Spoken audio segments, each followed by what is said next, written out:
Welcome to Believe in the Word with Pastor Dan Shunk. This program is an outpouring of the ministry going on at Calvary Chapel Chambersburg in Chambersburg, Pennsylvania. Here's what's coming up in today's message. Instead of standing up on the conviction of God's declared will and saying, I know God's will is that we should chase these Midianites out of here. See, I'm not asking them to side with Gideon. I'm telling them they should declare themselves in allegiance to God's will. That's the right side. And in this case, it is Gideon that they should side with. Today, we're diving into Judges chapter 8, where Gideon's victory over Midian continues, and where success brings unexpected tests. Pride, compromise, and a desire for recognition begin to show in Israel's leaders and even in Gideon himself. Stay with us as we explore how God's people can drift from humble dependence to dangerous self-reliance. Let's join Pastor Dan in Judges chapter 8 as he begins his message, You can't appease evil, you must fight.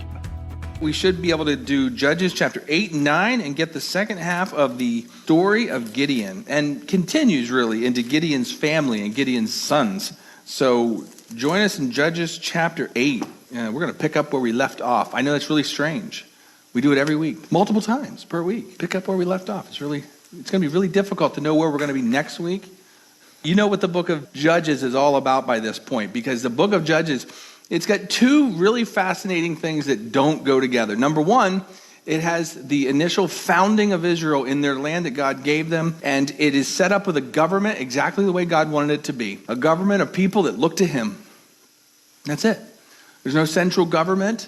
There's individual cities that have leaders that make decisions, but there is no centralized government. That's the way God wanted it to be. He wanted them to look to Him to get the answers for what they needed.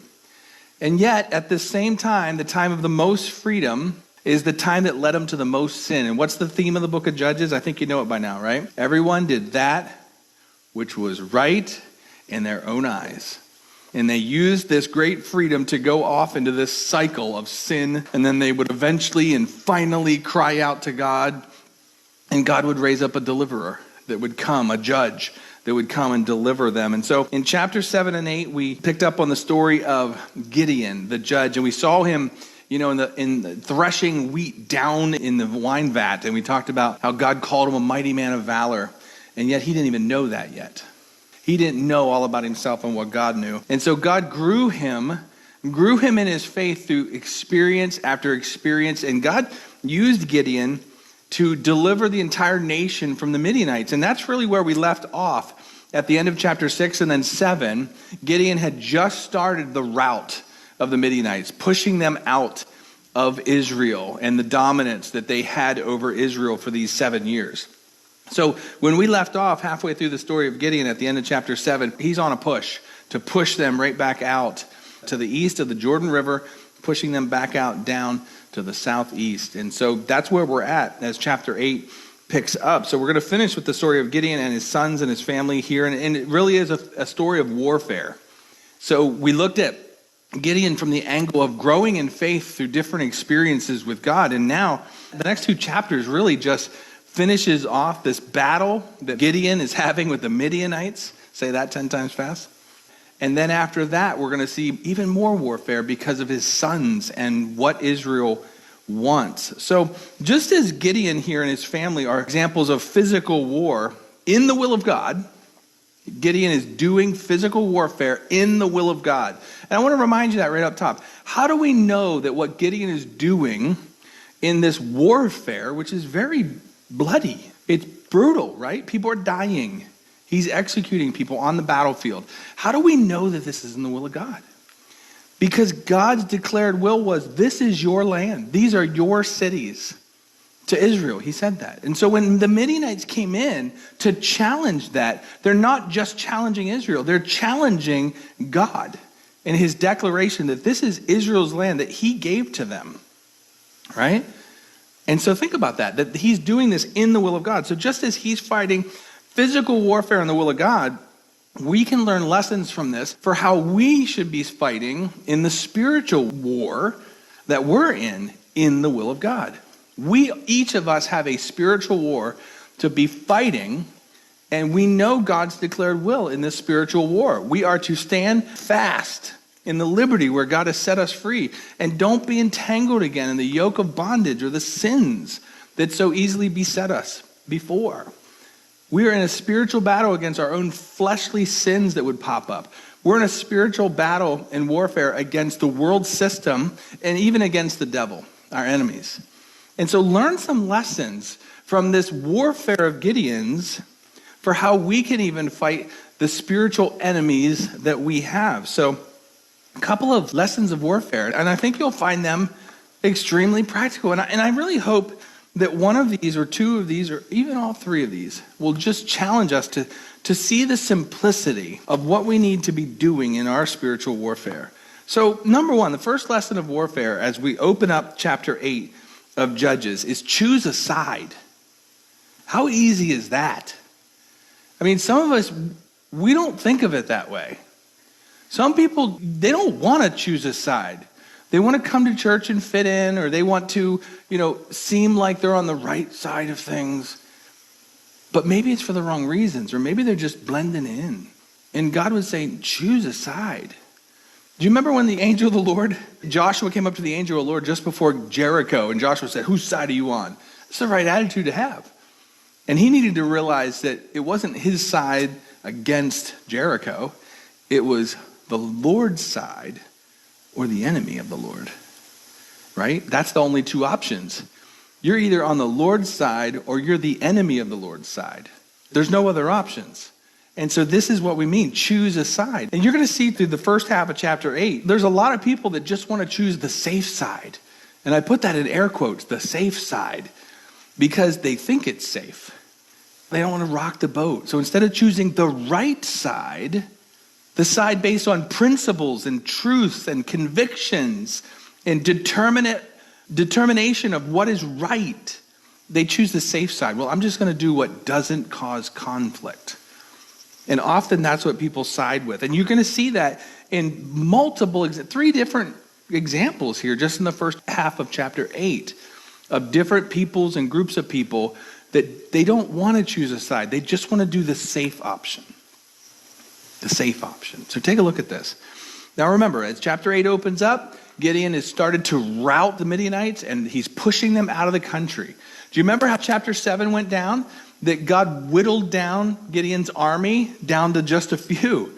He got rid of the fearful. He got rid of the others and just got them down to 300 so that the Lord would get the glory for the victory. And that was a lesson of faith that Gideon was learning. So you got to remember that as this chapter opens up. There's already been 120,000 Midianites wiped out on the battlefield. A lot of that was simply the Lord turning them against each other in panic, in fear in the middle of the night. Right? Remember that? And so now the remnant, what's left of Midian, is fleeing back towards their homeland. And Gideon and his 300 are chasing them. I think there's like 12 or 15,000 Midianites left. And the 300 of Gideon are chasing them out of the country. You got the picture? That is the type of faith and confidence that Gideon has now, that he's going to finish this route.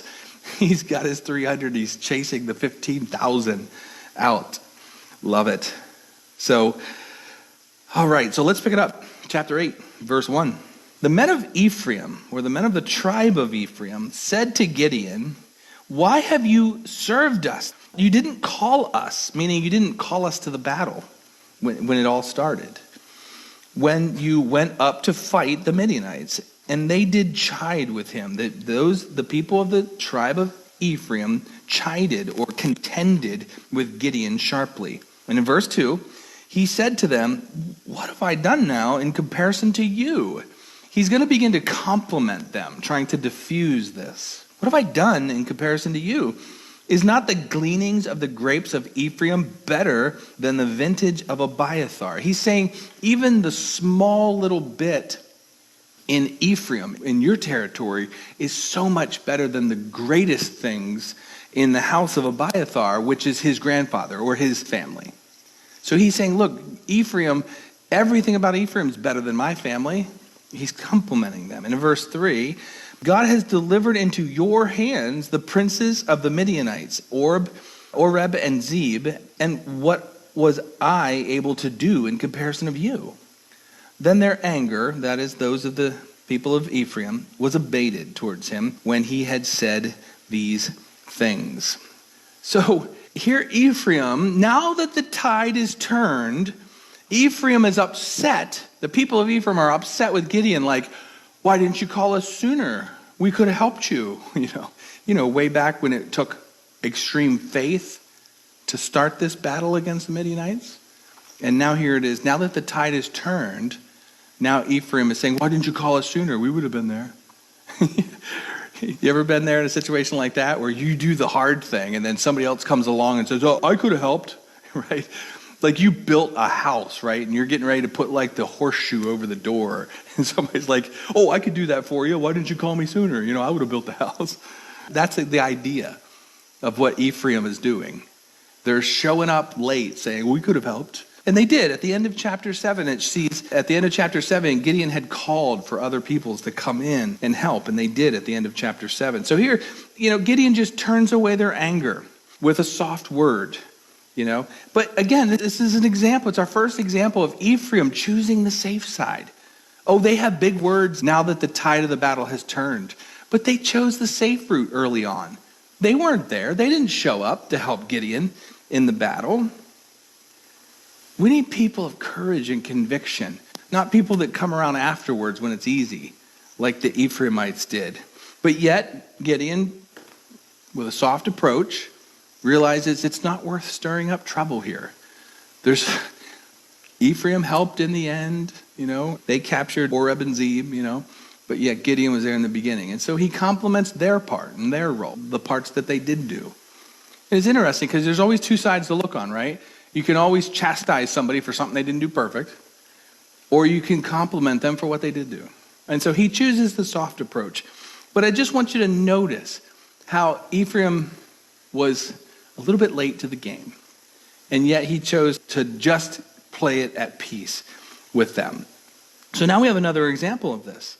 In verse 4, remember Gideon is pursuing the Midianites, and he's going town to town, chasing them out of town. And now in verse 4 it says, Gideon came to the Jordan River, and he passed over it, he and his 300 men that were with him. And they were faint, yet they were pursuing after the Midianites. And in verse 5, he said unto the men of Succoth, that is the town of Succoth, that's an Israeli town, okay, Gideon's country.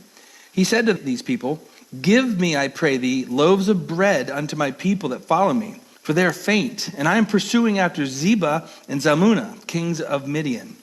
And the princes of Succoth said, are the hands of Zebah and Zalmunna now in your hand, that we should give bread unto your army? And Gideon said in verse 7, he responds to them and says, therefore, when the Lord has delivered Zebah and Zalmunna into mine hand, then I will tear your flesh with the thorns of the wilderness and with the briars.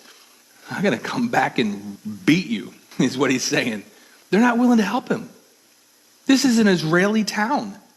Now, where is he? He just pursued the Midianites across the Jordan River to some of the territory of Israel that's over there. Territory that's what? Less protected. People in cities that would be feeling what? Vulnerable to the nations out there that are closer to them. And so here's an opportunity for the Israelis of Succoth to recognize that this is the time of their deliverance, just like they should be delivered. And yet they don't. They still think that Midianite still has the advantage. And they say, what, has Zebah and Zalmunna already been delivered into your hands? No, is the answer. No, they haven't. But God's gonna. And they don't believe it. They don't believe that the tide of the battle has already turned. They still think Midian has the advantage over Israel. And so they're like, whoa, we're not getting involved. We're not getting involved. We're not going to help you. Because they're still confident that Midian is going to come through on the top of this thing. You see that? And so they're not, this is an Israeli town. This isn't some foreign nation. This is an Israeli town that says, you know what? I'm just going to play it safe. As far as we know, Midian is still in charge. I'm not going to aid and abet the enemies, which would be Gideon, of who's in charge. What an absolute lack of faith They didn't believe God that this is territory that they should possess and rule over. They don't believe Gideon, who's standing in front of them, telling them what he's just been through in routing the Midianites. And so they don't want to rock the boat. Here's Gideon with 300 men, and he's like, we're going to go after these 15,000. And they're like, I don't believe you. Like, we don't want anything to do with you. You ever been in that situation where you're telling somebody something you're going to do, and they're just like, yeah, you go ahead, but I don't want anything to do with it. That's what they're doing. They're playing it safe.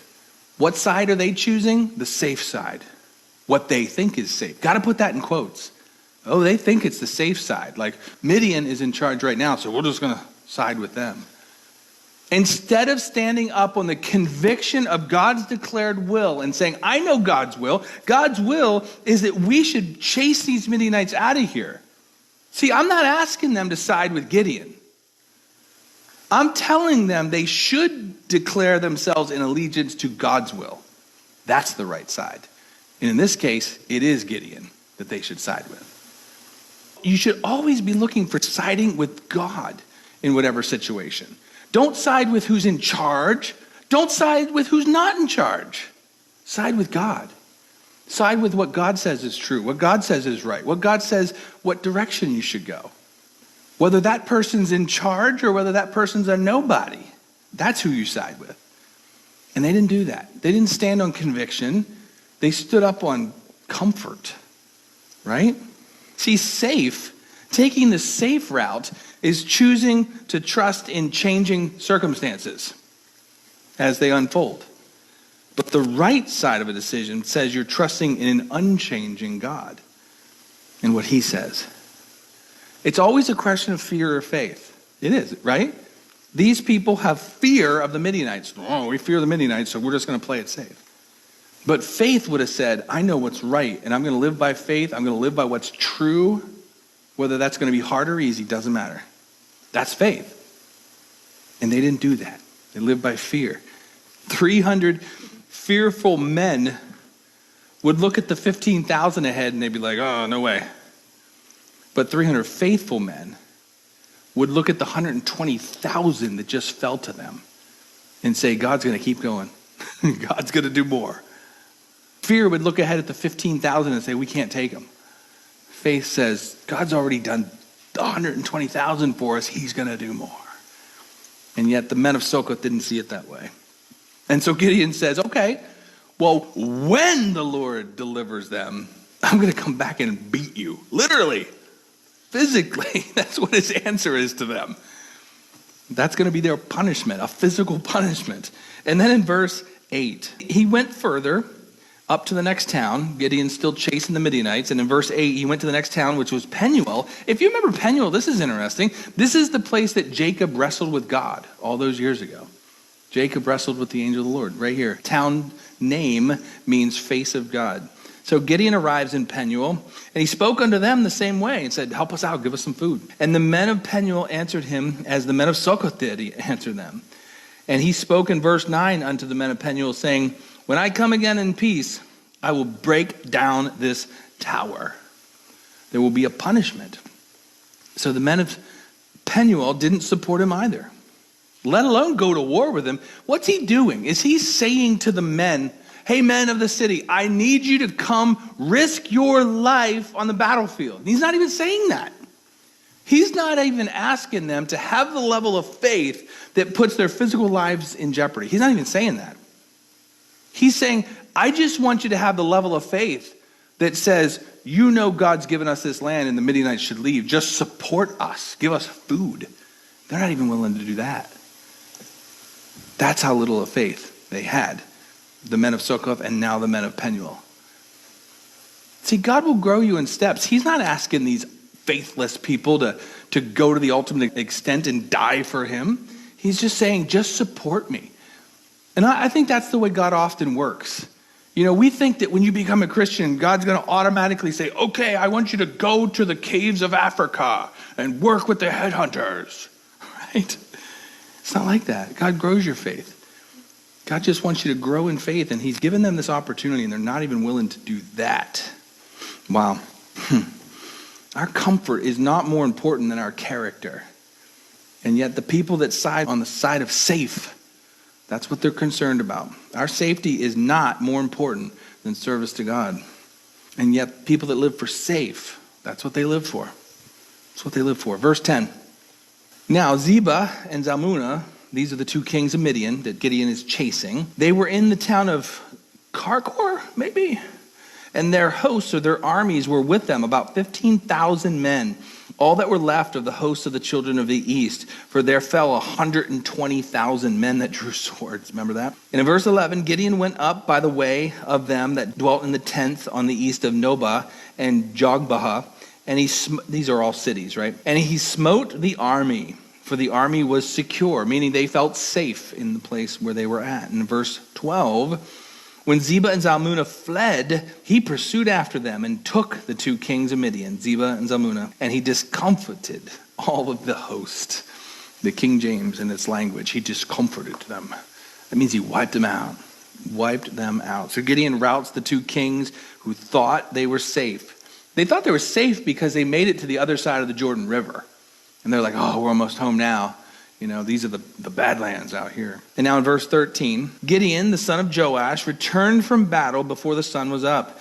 And he caught a young man of the city of Succoth. So now he's routed these Midianite kings and their 15,000. And he's on his way back towards these cities that he just asked for help from, these Israeli cities. And in verse 14, he caught a young man of the men of Succoth and inquired of him. And he described unto him the princes or leaders of Succoth.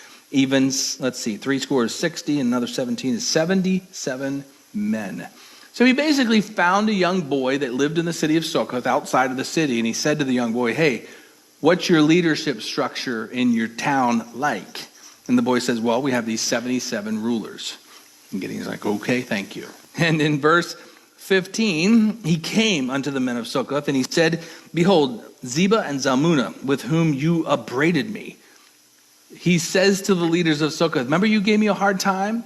And you said that I wasn't going to be the victor? Here's the two kings, with whom you did upbraid me, saying, are the hands of Zebah and Zalmunna now in your hand, that we should give bread unto your men that are weary? And in verse 16, Gideon took the elders of the city, and thorns of the wilderness and briars, and with them he taught the men of Succoth. You know the modern day expression that every mother wants to say to their kids, come here and let me teach you a lesson, right? There it is, right in the Bible. So they are grounded in truth when they're threatening you with that wooden spoon or whatever. Let me teach you a lesson. Verse 17, and he beat down the tower of Penuel and slew the men of the city, just like he said. So here's the retribution that came back on the men of Israel. And listen, I want to remind you of something. What was the great problem with the men of Succoth and the men of Penuel? Was it that they didn't aid Gideon? Well, no, it's worse than that. You know, let me give you an example. We often do this at our house. We did it especially when the kids were super little. We had this thing that we always did. If a child would do something wrong, we would try to get them to understand the actual thing they did wrong, right? Like, I'll give you an example. Like, kids were really little, and maybe one would be in the kitchen. Maybe they were told, you need to stay in. Maybe they were told you need to, oh, I got it. Here's a good one that actually happened. Maybe they were told, you know, hey, your brother just got a new Christmas present, and we have a rule in the house. You don't play with somebody else's brand new Christmas present for the first day. Right? We had that rule, especially when they were little. We had a time that they were in the kitchen, they left, they went to the other room, and they took it out of their brother's hand. And I remember taking them for punishment and said, okay, what did you do wrong? They're like, I got out of my chair. No, that's not what you did wrong. What did you do wrong? Well, I was playing with a toy. No, that's not what you did wrong. Although they were. What did you do wrong? You finally work back to get them to realize the actual heart of the crime. That's all the time we have for today's study on Believe in the Word with Pastor Dan Shunk, as we explore Judges chapter 8. Gideon's story challenges us to examine our hearts, especially in moments of success. Are we quick to give God the glory, or do we start to claim it for ourselves? If today's study encouraged you, we'd love to hear from you. Call us at 717-500-1102 or visit cchambersburg.org. While you're on our website, please be sure to check out our media section. Under the Media and Radio tab, you'll find an archive of past teachings, or you can easily download our app on your smart device to stay connected to Believe in the Word anywhere. If you're in the Chambersburg, Pennsylvania area, we'd love to have you join us in person in our new and expanded location, 5121 Coffee Avenue, Chambersburg, Pennsylvania, 17201. Service times and directions are available online at cchambersburg.org. Thank you for joining us today. We look forward to having you with us next time as Pastor Dan continues his teaching through the book of Judges. This has been Believe in the Word with Pastor Dan Shunk.